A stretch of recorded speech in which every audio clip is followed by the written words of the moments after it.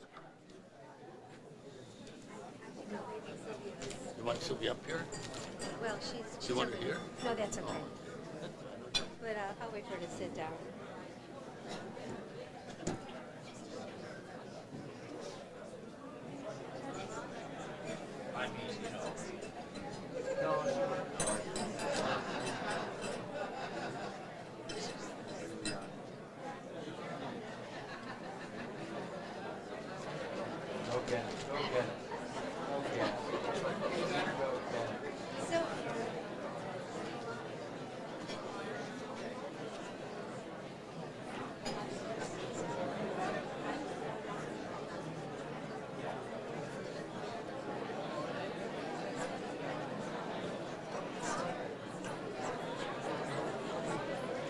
We gotta go in front so Johnny can get a good picture of it.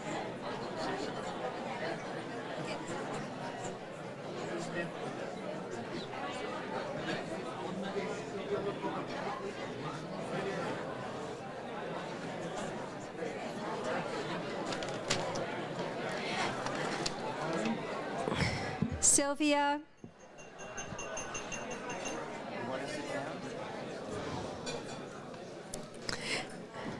I put my glasses on. Sylvia, you are today's matriarch. As Sarah, Rebecca, Rachel, and Leah, you teach each of us so many lessons. You are a most elegant role model. Being here to help you, your family, and friends celebrate your birthday is truly a pleasure for both my husband and me. As the program progresses, I expect many more details about your life will be revisited. They know better than I about your many contributions to the Jewish people and to this Jewish community. Your membership and your support of every Jewish organization from the ADL to Hadassah to OR to NCJW is very well known. Your staunch assistance to the shul, to children wanting to go to Israel itself, are so well documented. Your ongoing support of this community through your continuous leadership gift to the annual community campaign, in addition to the individual contributions you provide to the various Jewish community agencies, is a model that others would do well to emulate. In fact, it is because of your exemplary life, the lives you have saved, and the many lives you have touched, that the Jewish community is so privileged to join in honoring you this evening. This gift, which I just showed you, says on it, "Dor lador, generation to generation, you have led the way." And it truly is what you have done and still do. Even this year, you have agreed to be honored by the advanced and major donors who support this Jewish community at their annual thank you event this spring.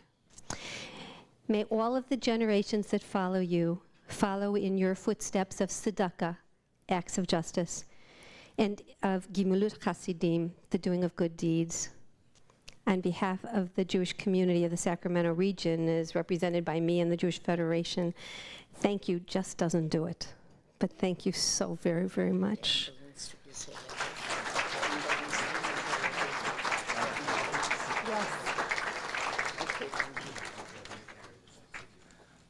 Be careful.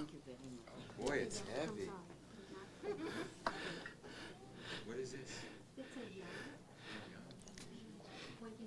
Hearing how charitable and generous Sylvia is reminds me of another story I could tell you about growing up after Sylvia first came to Sacramento. Sylvia never forgot my birthday. Every birthday, she'd give me $2. Every birthday. Now, in the early 30s, $2 was a lot of money. A baseball glove was about $2. A movie was 10 cents. You go to a lot of movies for $2. But you know, I don't think Sylvia ever learned the word inflation because I'm still getting $2 and I'm an old man. Sylvia, can you make it $3 on my next birthday? But also on behalf of Hadassah, I'd like to call on Carol Reba to say a few words about on behalf of the Hadassah of Sacramento. Carol.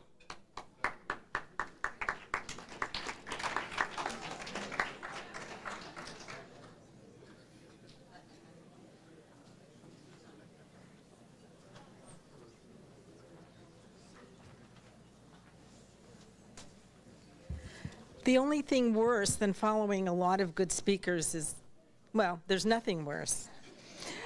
To echo Cecilia, we're all grateful to have Sylvia in our lives and blessed as well. A personal note, I remember Sylvia and her husband when I was growing up as being really good friends of my parents, and that's a wonderful memory for me. I'm proud to represent Hadassah in presenting a certificate, excuse me, honoring Sylvia. She was a founding member and has been a past president and is a gracious and generous benefactor, a wonderful friend to all, and a woman of valor. And to echo Burl, she's a fabulous role model for all of us. Thank you, Sylvia.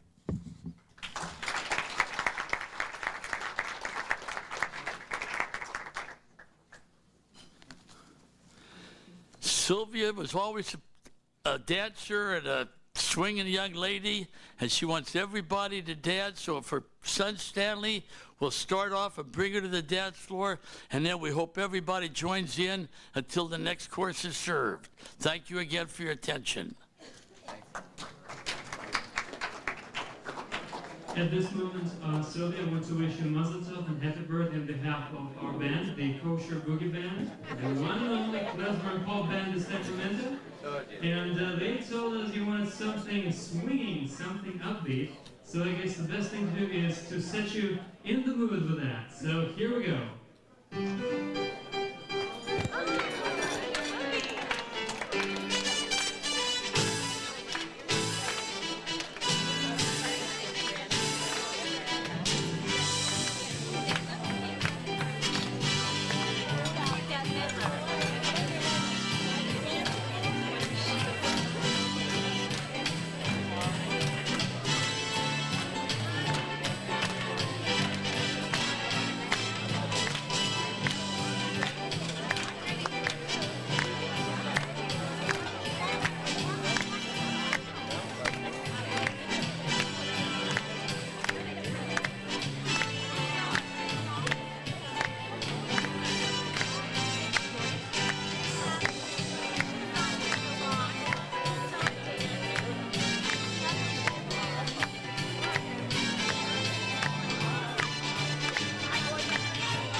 Don't fuck up.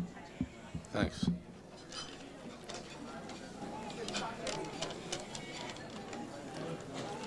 Well, come on, guys. Jim, Paul, Bill, Nancy, Diane.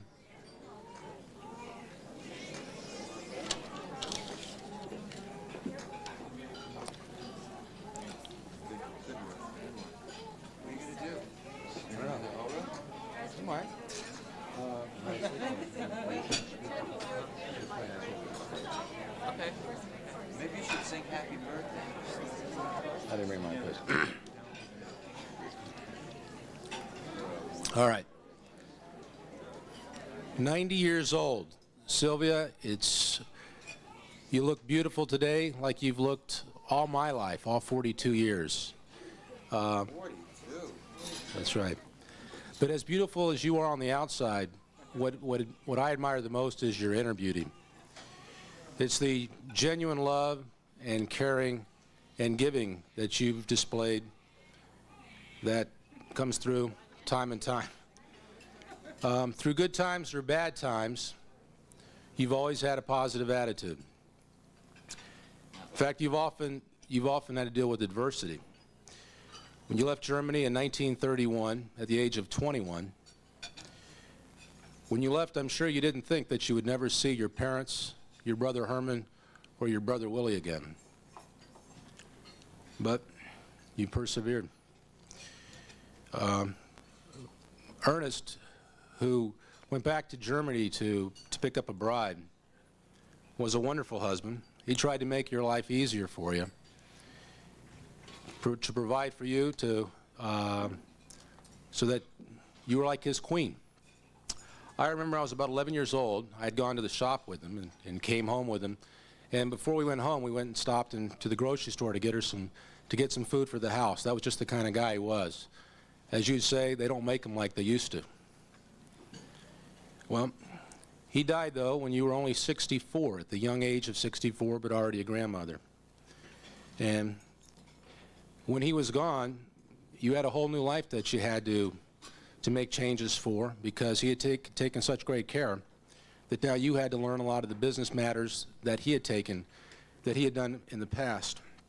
And you've handled it so well. I mean, all the children and grandchildren are very, very impressed with the job that you've made our lives a lot easier, since none of us live in Sacramento. And Granddaddy would have been proud of you, Grandma. Also, a little bit more recently, you were visiting with me in Los Angeles when we got the call that my Uncle Howard had passed away. And as hopefully many of you will never have to experience, probably one of the most difficult things a parent ever has is to bury a child. And what amazed me, again, about your attitude was just the way you looked at it. It was like, as painful as it was, you were able to say, well, he's not going to suffer anymore. And so God has always been good to you. That's always been your attitude. But at the same time, you've always been good to other people. And that's why there's so many people here tonight. And there's a lot of people who would have been here, but a lot of your generation, unfortunately, isn't here with us anymore. Whenever I've come to Sacramento, whenever I've traveled anywhere, all I've had to say is, I'm Sylvia's grandson, and I've always gotten the red carpet treatment. I think I speak for all the grandchildren here when I say that we are proud and blessed to have you, Sylvia, as our grandmother.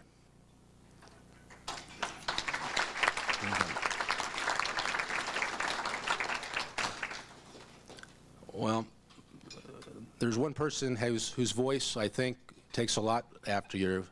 It's Nancy, whose music has always brought a smile to you. So, Nancy. Well, Grandma, I remember when I was a little girl and you'd come to the house, you always looked so beautiful. You had your hair done, makeup, and manicured nails, and you would sing and dance around the house, and you would put us to sleep with your singing. And I remember one time there was this Nancy Sinatra tune that one day you had your leather pants on and your boots, and you were dancing around and you were singing, these boots are made for walking, and that's just what they'll do. And one of these days, these boots are gonna walk all over you. And I remember thinking, boy, when I grow up, I want to be just like Grandma. So, Grandma, I'm going to be sharing with you some songs. As Richard said, I guess I inherited that voice from you, since they said when you were in Germany you should study opera. You had such a voice, but your parents were like, oh, God forbid a nice Jewish girl's going to be on the stage. So, you know, you listen to your parents, and now I'll get to share with all of you some of Grandma's favorite songs later on. Thank you, Grandma.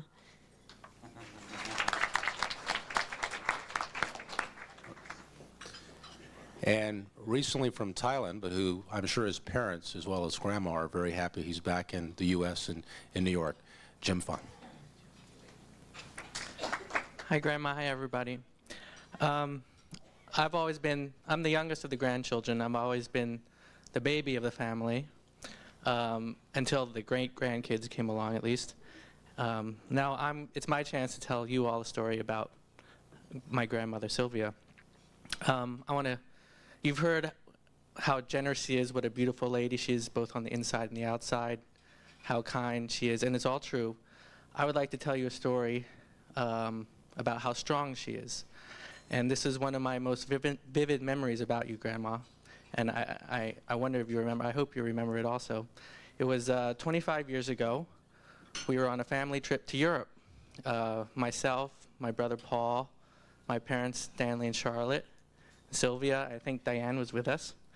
And we had traveled all around Europe, and on this one occasion we were in Switzerland, and we were heading to Denmark. And we had to take the train, which passed through Germany. And this was 1975, so I was about 11, 25 years ago. And I fell asleep in the cabin as this trip began. Then I woke up a short while later, and there was this commotion going on in the cabin next door, and these loud voices. So I got up to check out what was going on, and it turned out there was this heated argument. There was a German immigration officer who, I should have mentioned that Howard was with us also on the trip, and this immigration officer had decided that Howard was not allowed into Germany. He'd gotten into some trouble. He was on a blacklist or something, so the immigration officer said, no, Howard, you can't come in. And of course, Sylvia was not going to stand for that. I remember this immigration officer, I mean, I was quite young, and he looked about 10 feet tall. He was huge. He had this huge book of regulations, or I don't know what was in it. And it was very imposing, very intimidating. And but there was my grandma Sylvia, and she stood right up to him, and they were arguing back and forth, and the voices were getting louder. It was all in German. I couldn't really understand what was going on, but I think basically Grandma was arguing that while Howard wasn't going into Germany, he was just passing through it to go to Denmark, so he should be allowed to go through. And much to my amazement, she got her way. I'm sure it was not for the first time she got her way, and I was just so proud of her for that, for standing up. And you know, there was all this history with Germany, and it really taught me a lesson that if you really believe in something is right, then you have to fight for it, and you shouldn't back down, no matter how scary the opposition. So for that and so much else, Grandma, thank you very much. Happy birthday.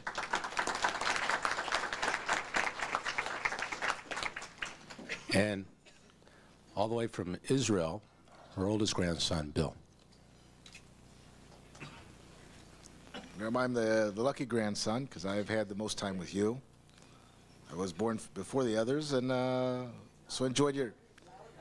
I had the more time with you as I was the oldest one. I always wanted you, I guess. They tell me when I was a baby, I always cried until you would hold me, so you could walk me around. And I know that's gone on ever since. Whenever there's a problem, I can always ring up the phone, and you always come with the good advice and the encouragement. I know when I had to go through an operation, you're the one that gave me the courage to go through it. My kids are jealous that they didn't come this time. They're mad because they love you very much too. And I still remember they're still in Israel, and I'm there because of you, because you and Grandpa sent me after high school. I wasn't so interested at the time, but the bug stuck to me. And it's the Jewish tradition that I got also from you. I heard the stories from Mom, how you and Grandpa raised them to keep with the family. And I heard from Dad. And this grew with, the seed was planted, it grew with time. I still remember the time when I was 12. And Grandpa didn't like long hair. So he took me to the barber to get the haircut short. But the barber left me with payas. And of course, you picked me up in the afternoon and left me for a few minutes, but went back to the barber and got everything straightened out. So that even though it was short, it still looked decent. And it was always with a smile on the face. And of course, at the time, everybody was saying, was confusing me with my mother. And I was a lucky 12-year-old kid. I had a 34-year-old mother and a 39-year-old grandmother. You're always so young and so full of life. And you pass it on, it makes, it brings a lot of strength to everybody. Because you give so much from yourself. And I recall that I see a big crowd here when you had your operation. I remember coming up after Richard's wedding, and the room was quite clear. It was the flower shop. There was no room to sit in the room. The whole city had come in with flowers, and I think it's a little sign that people really recognize and appreciate and value how much you've given to everybody. And there's so much little we can give back for what you've given to everybody else.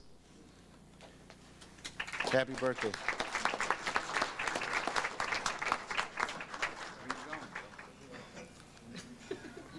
And then Paul, who lives in the Bay Area. Thank you, Richard. Grandma, happy birthday. I grew up in New York, and I moved to California about 7 years ago. And one of the greatest benefits of moving to California is the opportunity it's given me to grow much, much closer with my grandmother. And it's been very special. Whenever I want to talk, whenever for any reason I come up, I drive to Sacramento or just give her a call, and I have the most wonderful time, just like I always have from my childhood. She's always there. She's always always there with a word of advice for me whenever I ask. In fact, I don't even have to ask. She'll give me that advice. That's what a good grandmother is. She doesn't even wait for me to ask for advice. She gives it to me. One of the really special times I have with her from time to time is to go with her to Calistoga.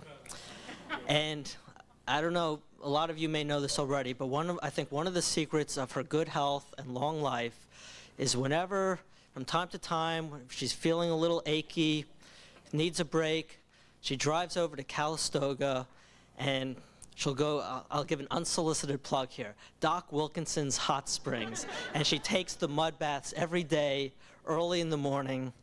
And if you ever go to Doc Wilkinson's, just say that you know Mrs. Fahn, and they'll tell you a lot of stories.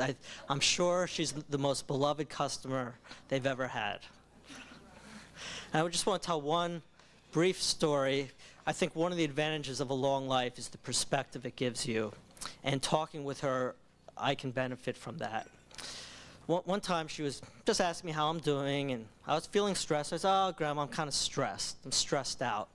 So, did you have that? What did, or my grandfather, did they get stressed out? How did they handle it? And she explained to me that her generation, my grandfather and the others of that generation, they came to this country, a strange country where they didn't grow up. They didn't have a job. They didn't have money. They didn't even speak the language. They left loved ones behind that they would not to know if they would ever see them again. They had to work all the time, save every penny, and yet they never got stressed out. Apparently that wasn't part of the language that they even had. Stress. She hadn't heard of stress until my generation. And she says, she went on to say how amusing it is that all the young kids in my generation, growing up in the relative lap of luxury, all could come to her and complain about being stressed out. So that gave me some perspective. And, it's like, well, gee, am I as lazy and spoiled as all that? So, well, maybe, but it's not just me. It's all the rest of us cousins in my generation. But I think, maybe I shouldn't complain so much. And that's the perspective that a long life and that my grandmother gives me. Anyway, Grandma, happy birthday. I wish you all the best and many, many more great birthdays to come.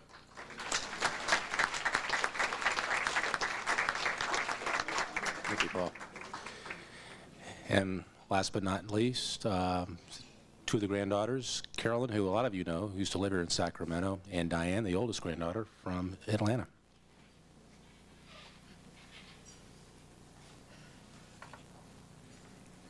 We've got a poem that we would like to share with you about Grandma, whom y'all know as Sylvia. We have a poem that we want to share with you about our grandma, whom most people here know as Sylvia. We're gathered here this evening on this very special occasion to be with a remarkable lady for her 90th birthday celebration. Born in 1909 in what was then Austria, she was the newest Schumer addition. A family of warm and caring people, Sylvia has carried on that tradition. Ernest was back from America to look for the perfect wife, met Sylvia, then sent the matchmaker. He knew she was the love of his life. Married 3 weeks later, to Sacramento she came. Even after 69 years, her accent is still the same. Everyone who knows her marvels at her strong will. After heart and 2 hip surgeries, she still exercises on the treadmill. Sylvia, you look so very young. Not a wrinkle or a mark. What is a secret that you share only with Dick Clark? Very few women, young or old, would ever take a chance of looking better than Sylvia does in go-go boots and leather pants. Sylvia is sharp as ever with such an amazing mind. She can calculate stock splits faster than any computer you can find. Baking, knitting, decorating, a beautiful voice to sing. With her determination and positive attitude, she can do anything. Her heart is open and generous. Sylvia always shows compassion. When it comes to Hadassah, Ort, City of Hope, Jewish Federation, Mosaic Law, Knesset, B'nai Israel, Hillel, Mogen David Adam, American Cancer Society, Make-A-Wish Foundation, and many more, she gives in a caring fashion.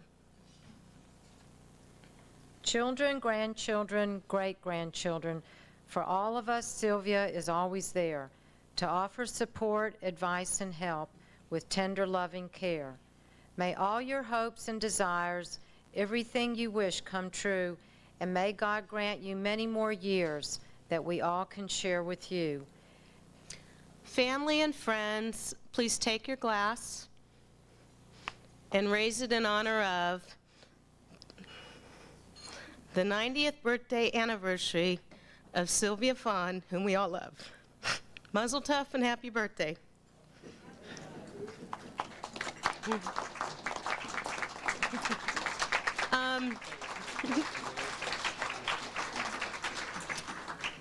I don't think many of you know Diane or I that well, but for those of you that do, you'd realize there's no way we could have written this poem.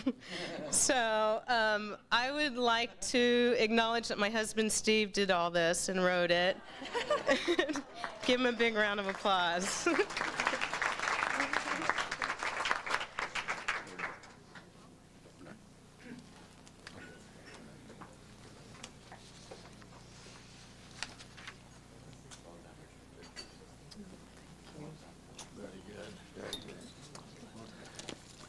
Sylvia, you're very lucky. 7 beautiful and caring grandchildren. I think they take mostly after the Fahns, but we'll give them the Schumers a little credit there. We're now going to be able to watch a video, which is, I haven't seen it to be very frank with you, but it was created by John Merksmer and Les Fink, and I understand that it's really an Academy Award nominee. So we hope you enjoy it. A video about Sylvia's life, and we give credit to John and Les for this video. Hi, everybody. Are we all having a good time here? And where are we, Nancy? Well, I have to say, Grandma, I'm glad I have a couple moments because I was just crying through that film. I'm going, and I'm supposed to sing now? Okay, that was beautiful. It's just wonderful to be here with such warm, loving people. And Grandma, you've exuded such love, and I hope you just get lots back in return. I know. Did you see my hair in that picture, Nancy? I couldn't believe it. That you had it? It's about as long as yours. When was that picture taken, Charlotte? When did you take that picture? So anyway, dessert time. Okay, Are you well, ready? yeah, in a minute.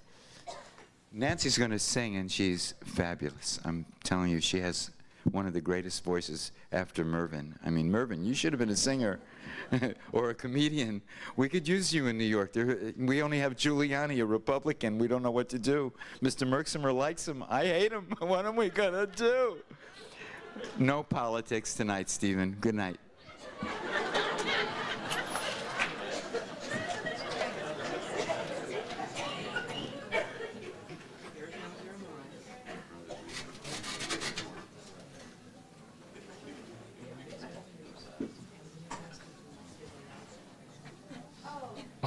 And we're having probably as much fun as you are, if not more.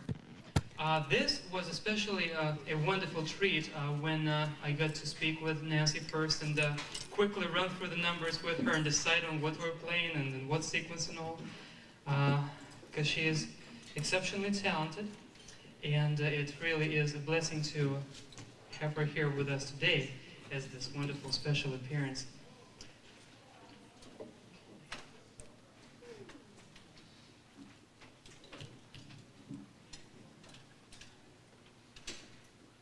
The Kosher Boogie Band.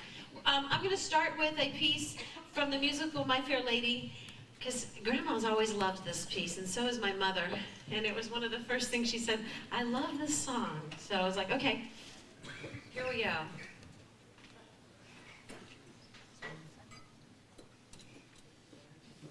So just put yourself back in Germany, and all these men are asking you to dance. And you filled up your card, and you've even turned some down, and here's Ernest. So Grandma, you did dance with him, right? And he only wanted to dance with you. Bed, I couldn't go to bed. My head's too light to try to set it down. Sleep, sleep, I couldn't sleep tonight. Not for all the jewels in the ground. I could have danced all night, I could have danced all night, and still have begged for more. I could have spread my wings and done 1,000 things I'd never done before. I'll never know what made it so exciting. Why all at once my heart took flight. I only know when he began to dance with me, I could have danced all night. So, Ernest did ask Grandma to dance all night long. And then when he asked her if he could walk her home, she said, oh my goodness, of course not. I have a chaperone, my older brother. So Ernest then sent the matchmaker with him to Sylvia's house the next day, and fortunately for us, she said yes on a whim and did get married 3 weeks later. I'll never know what made it so exciting. Why all at once my heart took flight. I only know when he began to dance with me, I could have danced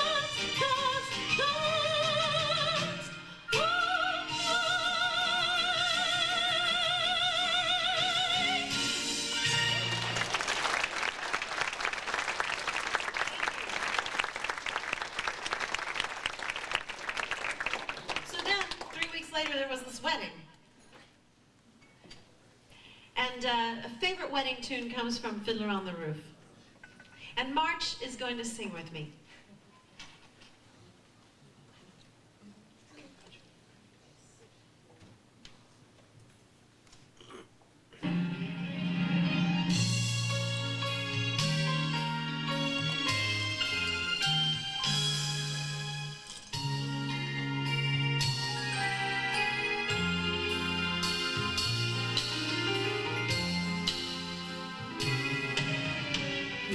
this the little girl I carry? Is this the little boy at play? I don't remember growing older. When did they? When did she get to be a beauty? When did he grow to be so tall? Wasn't it yesterday when they were small?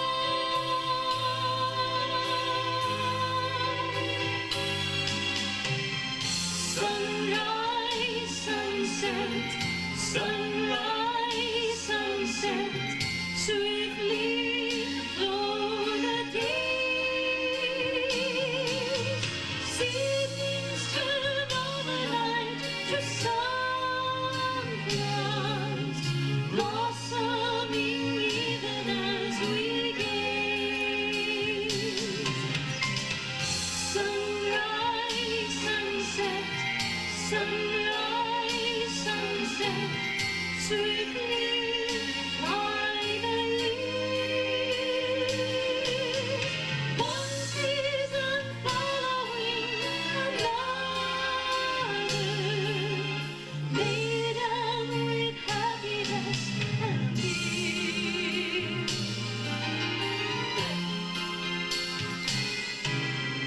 Now is the little boy a bridegroom? Now is the little girl a bride.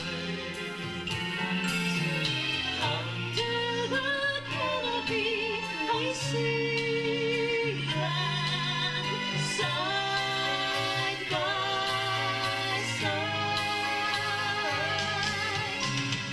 Sunrise, sunset, sunrise, sunset, swiftly flow the days. Seasons turn overnight to sunflowers, blossoming even as we gaze. Sunrise, sunset, sunrise, sunset, sweetly flow the years. One season following another, laden with happiness and peace. Sunrise, sunset.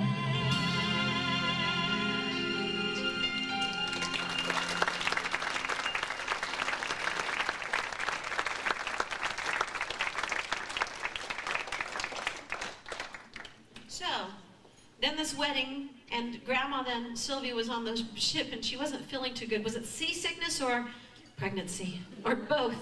So, soon there was to be a baby born, and Grandma had a habit of singing this wonderful lullaby that she not only sang to Cecilia and Stanley and Howard, but later to us children, and now I get to carry that tradition and sing it to my own little child.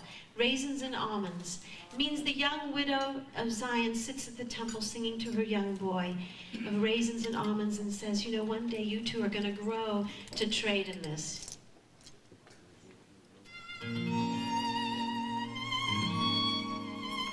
Ragenkis mit Mantlen. In dem Bys Hamiktisch, in a Winkelcheder, siehst die Almona, Basion Nanein, ihr bin Jochida Liedana, wiegt sie geseder, und singt ihn zum Schlafen a little shame. Ay,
gereis gefahren handeln. Dus wird sein dein Beruf, Rosenkäse mit Mandeln. Schlaf, Schiedele, schlaf, Schiedele, schlaf, Schiedele, schlaf.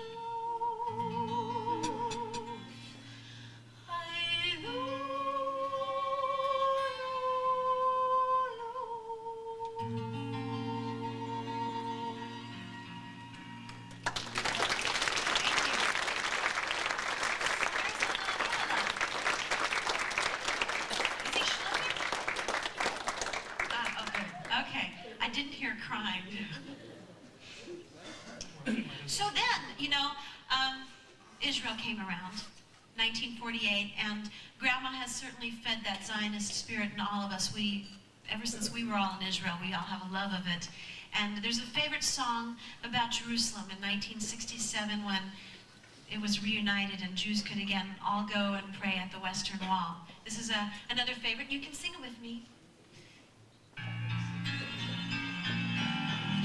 Yerushalayim shel zahav, Jerusalem of gold. Avir harim zalul kayayim, v'reach oranim, nisa beruach ha'arbayim, im kol ma'amonim, uvnadim ba'milam va'enen, shvoya v'chadoma. העיר עכשיו בדד יושבת ובין ליבה חומה, ירושלים של זהב ושל נחושת ושל אור, הלא לבוש עירייך אני כינור, ירושלים של זהב ושל נחושת ושל אור, הלא לבוש עירייך אני כינור.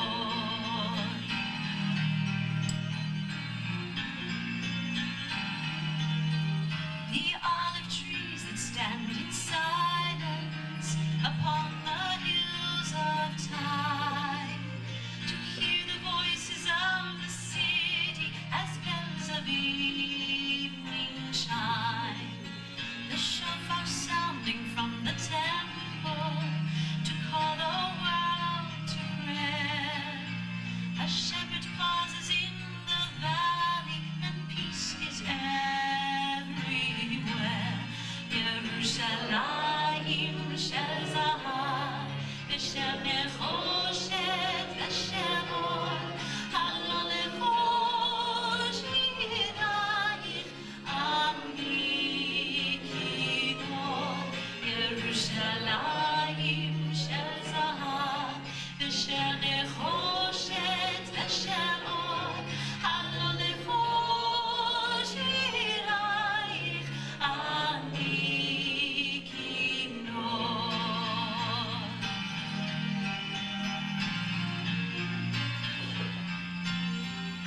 And far away beyond the desert, 1,000 suns will glow.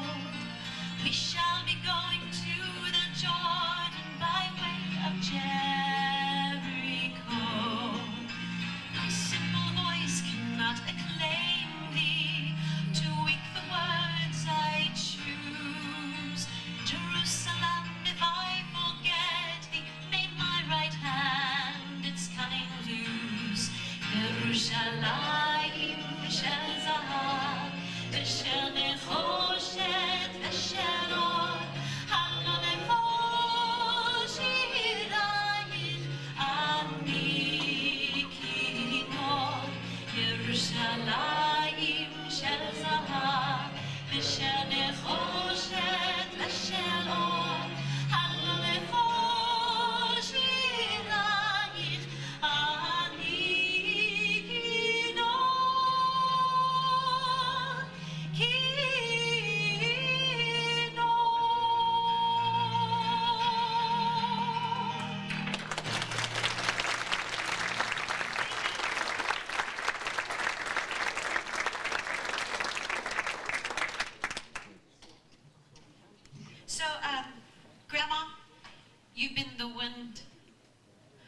beneath a lot of people's wings. And you've really been an inspiration for me. And I know as a little girl, like I said, I always wanted to be like Grandma.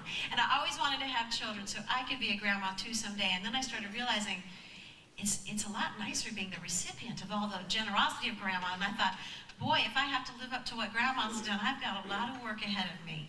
You've really taught me that I need to learn to be generous and giving of spirit and tzedakah. So, Grandma, I look forward to that.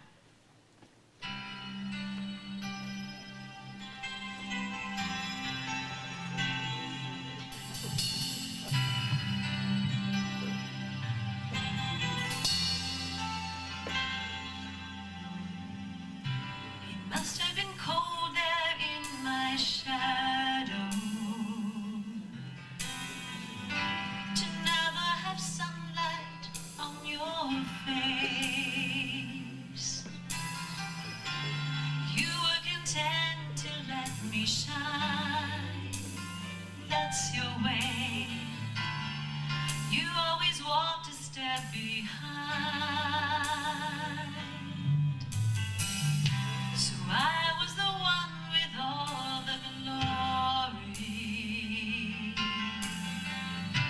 while you were the one with all the strain. Beautiful face to hide the pain for so long. A beautiful smile to hide the pain. Did you ever know that you're my hero?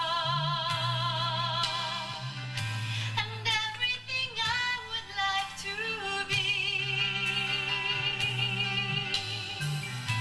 And I can fly higher than an eagle.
besides these boots are made for walking. And it always made me think, I always thought it was a Jewish song because I associated it with Grandma. And you can sing with me too, because there was nothing like those good old days.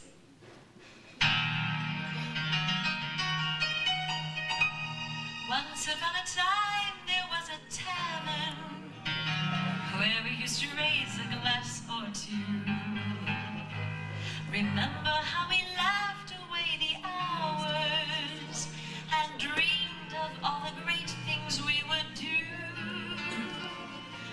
Those were the days, my friend, we thought they'd never end. We'd sing and dance forever and a day. We'd live the life we choose, we'd fight and never lose, for we were young and should have our way. Then the busy years went rushing by us. We lost our starry notions on the way. If by chance I'd see you in the tavern, we'd smile at one another and we'd say, those were the days, my friend, we thought they'd never end. We'd sing and dance forever and a day. We'd live the life we choose, we'd fight and never lose, for we were young and sure to have our way. Those were the days, my friend, we thought they'd never end. We'd sing and dance forever and a day. The life we choose, we'd fight and never lose, for we were young and sure to have our way. Just tonight I stood before the tavern.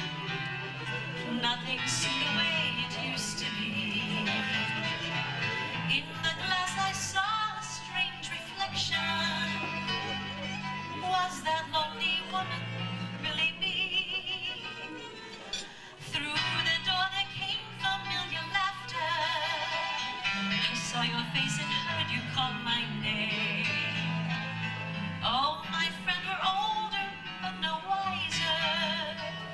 For in our heart, the dreams are still the same.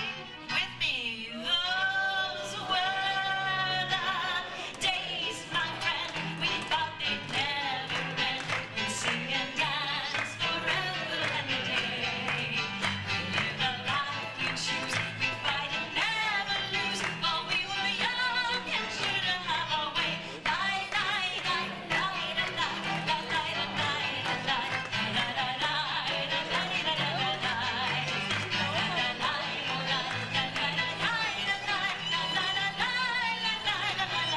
Those were the days, my friend, we thought they'd never end. We'd sing and dance forever and a day. We'd live the life we choose, we'd fight and never lose, for we were young and sure to have our way.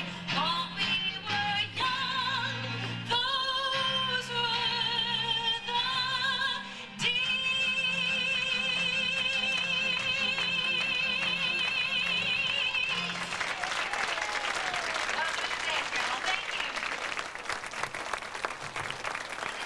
Please, another special round of applause for Nancy Linder.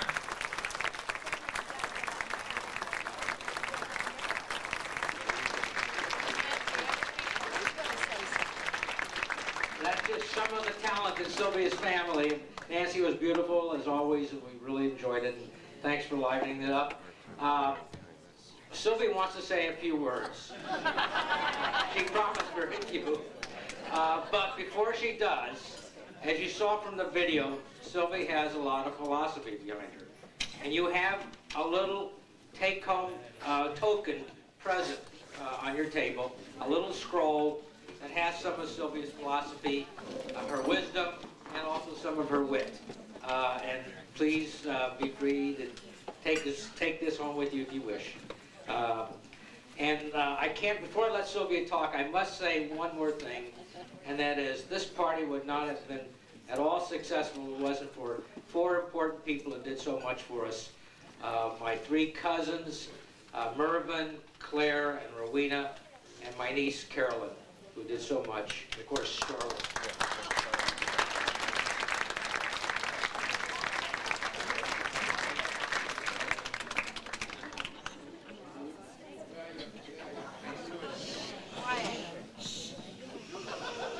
where to begin. First of all, I want to thank my wonderful children, my wonderful daughter and son-in-law, that I couldn't wish for any better. That keeps me going, really. My wonderful grandchildren and great-grandchildren, I'm so blessed with them. That kept me going with everything I went through. And I'm so grateful for everything. They make this beautiful party for me. My daughter, my son-in-law, my son and darling wife, all of them. I'm so grateful to all of them. They make me keep on going. And that's my greatest, I can't thank them enough. Not just the first time they did this. You should have been 80th on a 80th birthday. That was in Puerto Vallarta, Mexico. Not for one day they did it. I had it 3 weeks. And my sister was there, my sister. And 5 years ago, they did it in Palm Springs for 10 days at a birthday party. And today, they want it only in Sacramento with all the Fahn and Merksummer family, all our family, Camille's, and all my dear friends here. I wish I could have so many more, but we had to cut down the space they had here. And I thank you all for coming, and I also want to thank you all for donating to my favorite charity, for the Ernest and Sylvia Fahn's Israel Scholarship Fund. Every year so many children go, and they come back all enthused, and they want all going back there again. And they know much more of Yiddishkeit since they go to Israel. And that makes me feel great. And I don't know if I'll be able to thank everyone for all the donation coming in every day. And I want to thank each and every one for coming. And I hope you enjoyed being here with me and my dear ones. And I hope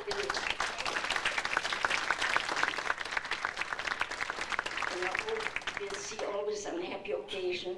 I wish everybody good health and happiness. And thank you all for everything.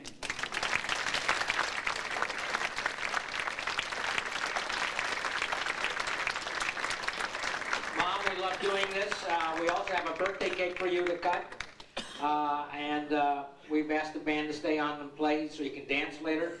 But we have to get the birthday cake cut so you can all have some cake. And Mom, if you would come with me to the corner. And I hope everybody notices we got 4 poster boards with pictures, 2 on each side of the room. Feel free to look at it as you wish. In the meantime, we're going to take Mom to the candles, and she's going to blow out the candles. You can all join us if you wish.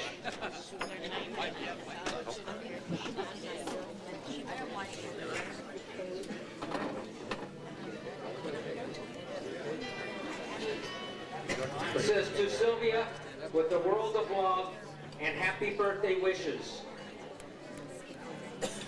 90 candles she's going to blow out in one blow.